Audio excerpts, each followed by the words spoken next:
Mu division y'ebisukuma ekisangwa mu municipal y'e Nansana yewali eddwaliro lya gavumenti erya Namulonge Health Center 3 nga ino lirina abazaalisa babiri kw'ossa n'ekitanda kimu nga kino kikola nga Labour Ward kiita omukyala ow'olubuto w'azaalira. Mafia Serwanga akulira eddwaliro n'agamba mu mwezi bazaalisa abakyala abasukka mu 2 kyokka kuno nga kwotadde okusanga okusomoozebwa olw'obutaba n'abasawo bamala ekintu ekiviiriddeko n'omuwendo gw'abazaalira ku ddwaliro lino okukendeera buli olukya.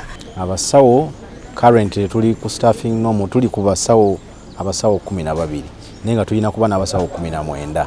Kitegeeza tulina gap ya abantu 7 mulamba ate nga bali ku senior level nga kitegeeza nti ekyo kiba kinene nnyo in terms of service delivery tuba tubulamu naye nga tulowooza nti bajja kikolako.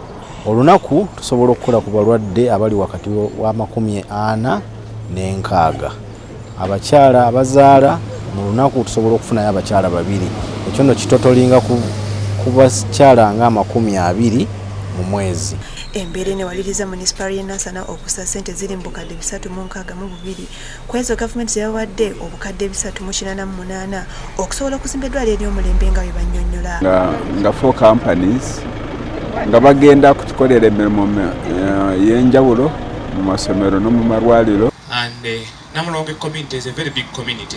Basanyufu mulowoozeza ekintu kirungi okutuleetera ate era ekitundu kye muzzeemu kyadde n'obwetaavu. Balwawo ne tubeera wano ne tujja ne tulinda ne kati kijja kuba ize nga abasawo bali kumpi.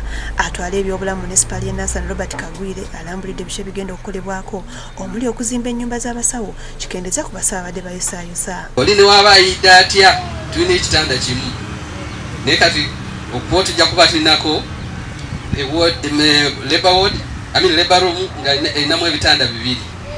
Then tujja kubaako n'akaluuma k'omusawo abeerera ddala awo duty room ey'abasawo ku wingi eyo. Then tubeere ne ward omukyala singa aba amaze okusumulukuka abakyala ne basobola okubeera. Oluvannyuma bano batemye evvuunike ng'akabonero akalaga omulimu guno nti gutandise. Tugenda kubatira ku liiso ne twakanya nayo mu contract ne BOQs ze baatuwa ne twagala ba implementing babateeke mu nkola. Tujja kugulawo kizimbe kyonna wa facility yonna tumaze kakasa ne twakkanyako bye bakoze. Josephine Lonkuse, Crabkid TV 1.